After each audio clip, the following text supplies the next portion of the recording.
Hello बच्चों, welcome to ji make. आज हम बात करेंगे बच्चों नॉन यूनिफॉर्म सर्कुलर मोशन की। ठीक है। तो सबसे पहले अगर मैं बात करूं बच्चों सर्कुलर मोशन की, तो सर्कुलर मोशन क्या होता है? बेसिकली अगर कोई ऑब्जेक्ट इस तरीके से किसी सर्कुलर पाथ पे मूव कर रहा है, ठीक है, सर्कुलर पाथ या किसी कर्व पाथ पे मूव कर रहा है, तो मैंने उसको क्या बोल दिया बच्चों? Circular motion. ठीक है।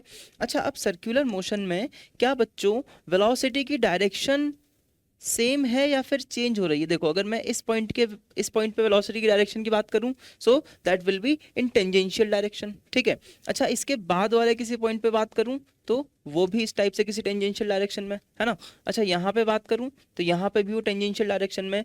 इट मींस जो वेलोसिटी की डायरेक्शन है वो वेलोसिटी की डायरेक्शन कंटिन्यूअसली यहाँ पे चेंज हो रही है, क्योंकि ये ऑब्जेक्ट जो है ये एक सर्कुलर पाथ में मूव कर रहा है। तो देखो, ये जो हमारा पेन है ये क्या बता रहा है? वेलोसिटी की डायरेक्शन। तो ये वेलोसिटी की डायरेक्शन देखो कंटिन्यूअसली चेंज होती जा रही है।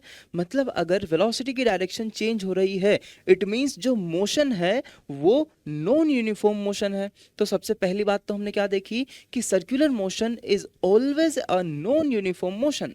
ठीक है। तो सर्कुलर मोशन एक नॉन यूनिफॉर्म मोशन है। अगर नॉन यूनिफॉर्म मोशन है तो सर यहाँ पे डेफिनेटली एक फोर्स लग रहा होगा, यहाँ पे डेफिनेटली एक एक्सेलरेशन होगा। ठीक है। तो वो एक्सेलरेशन कौन सा होगा बेटे? वो एक्सेलरेशन वो होगा जो इसकी डायरेक्शन को चेंज करवा रहा होगा, और उसको हमने बोला था बच्चों सेंट्रीपिटल एक्सेलरेशन, जो कि टुवर्ड्स द सेंटर लगता था। ठीक है। टुवर्ड्स द सेंटर जो एक्सेलरेशन लग रहा है that will be centripetal acceleration. ठीक है।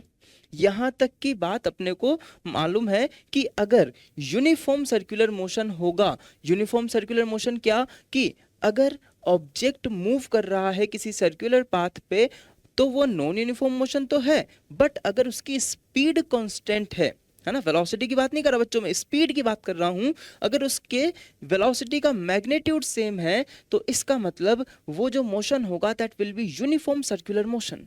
ठीक है। अब अगर यूनिफॉर्म सर्कुलर मोशन है, इसका मतलब कि उसकी स्पीड जो है वो कांस्टेंट है, बट हम बात कर रहे हैं किसकी बच्चों? नॉन यूनिफॉर्म सर्कुलर मोशन की। इट मींस यहाँ पे जो स्पीड होगी वो स्पीड यहाँ पे सेम नहीं होगी, मतलब कि यहाँ पे इसकी स्पीड भी क्या होगी बच्चों? चेंज होगी। इसकी डायरेक्शन तो चेंज हो ही रही है, स्पीड की डायरेक्शन जो है वो तो चेंज हो रही है, बट डायरेक्शन के साथ साथ यहाँ पे क्या चेंज होने वाली है? यहाँ पे इसकी स्पीड का मैग्नीट्यूड भी चेंज होने वाला है। मतलब कि यहाँ पे जो एक्सेलरेशन था सेंट्रीपिटल एक्सेलरेशन, उसके अलावा भी कोई एक्सेलरेशन यहाँ पे प्रेजेंट होगा। तो बात करते हैं वो एक्सेलरेशन कौन सा है, और अगर वो एक्सेलरेशन भी यहाँ पे प्रेजेंट है तो यहाँ पे नेट एक्सेलरेशन कितना हो जाएगा, सारी बातें देखते हैं। चलो देखो, सपोज ये हमारे पास बच्चों कोई एक सर्कुलर पाथ है। ठीक है। ये सर्कुलर पाथ बन गया। ठीक है। अब यहाँ पे क्या हुआ कि इस पॉइंट पे इसकी वेलोसिटी थी कुछ v। ठीक है। अब अगर इसकी वेलोसिटी को मुझे इंक्रीज करना है ना, अगर इसकी वेलोसिटी को इंक्रीज करना है तो मुझे इसको पीछे से पुश करना पड़ेगा।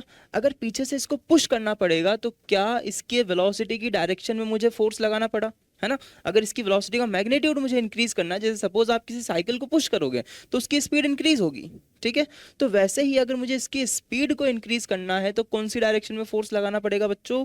मुझे फोर्स लगाना पड़ेगा इस टेंजेंशियल डायरेक्शन में। ठीक है। तो मतलब टेंजेंशियल डायरेक्शन में यहाँ पे एक फोर्स लगा, इट मींस यहाँ पे टेंजेंशियल डायरेक्शन में एक एक्सेलरेशन आया जिसको मैंने सपोज at बोल दिया, which is in the direction of velocity. ठीक है। अच्छा, इसके अलावा क्या आपने को ये बात भी मालूम है, अभी अभी हमने पढ़ा कि सर यहाँ पे एक और एक्सेलरेशन पहले से प्रेजेंट है जिसको कि हमने सेंट्रीपिटल एक्सेलरेशन बोला। ठीक है। अच्छा, क्या बच्चों ये जो रेडियस है, जो सेंट्रीपिटल एक्सेलरेशन है, क्या वो रेडियस के अलोंग लगती है? बिल्कुल। अब रेडियस और जो टेंजेंट है क्या बच्चों एक दूसरे पे परपेंडिकुलर होते हैं? बिल्कुल ऐसा होता है। तो यहाँ पे हमारे पास दो एक्सेलरेशन वेक्टर आ गए, कौन कौन से बेटे? एक तो आ गया at which is tangential acceleration, and दूसरा आ गया बच्चों ac which is centripetal acceleration. तो जो नेट एक्सेलरेशन होगा, क्या वो नेट एक्सेलरेशन की वैल्यू इन दोनों के बीच में कहीं पे आनी चाहिए? बिल्कुल सर, ऐसा ही होना चाहिए। तो जो नेट एक्सेलरेशन हुआ, क्या बच्चों वो कुछ इस टाइप से आ गया, this a vector, this is ac vector, and this is at vector. ac vector क्या है बच्चों? यहाँ पे ac वेक्टर है हमारे पास सेंट्रीपिटल एक्सेलरेशन। ठीक है। AT क्या है बच्चों, tangential acceleration, and A is net acceleration. ठीक है, तो क्या बच्चों हम नेट एक्सेलरेशन A वेक्टर को AT vector plus AC vector ऐसा लिख सकते हैं?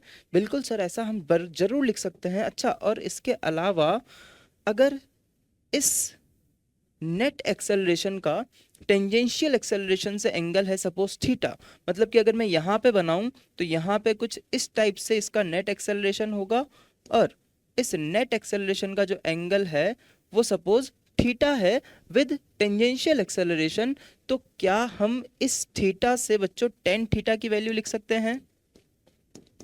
टेन थीटा क्या होता है बेटे, परपेंडिकुलर अपॉन बेस। यहाँ पे परपेंडिकुलर क्या है, AC, तो टेन थीटा की वैल्यू आ गई AC which is centripetal acceleration, and upon में क्या आ जाएगा बच्चों, AT which is tangential acceleration.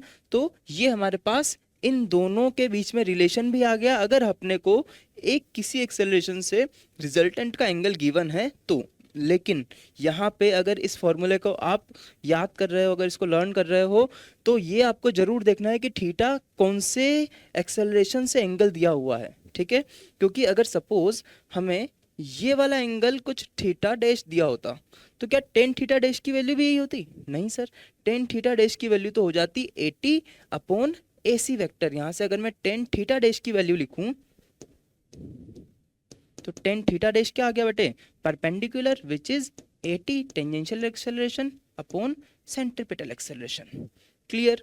तो इस तरीके से हमने देखा कि नॉन यूनिफॉर्म सर्कुलर मोशन के टाइम पे सेंट्रीपिटल एक्सेलरेशन के साथ साथ टेंजेंशियल एक्सेलरेशन भी होता है, और इस वजह से जो रिजल्टेंट एक्सेलरेशन होगा वो किसी एंगल पे होगा। This is all about non uniform circular motion. ठीक है, चलो मिलते हैं फिर नेक्स्ट लेक्चर में।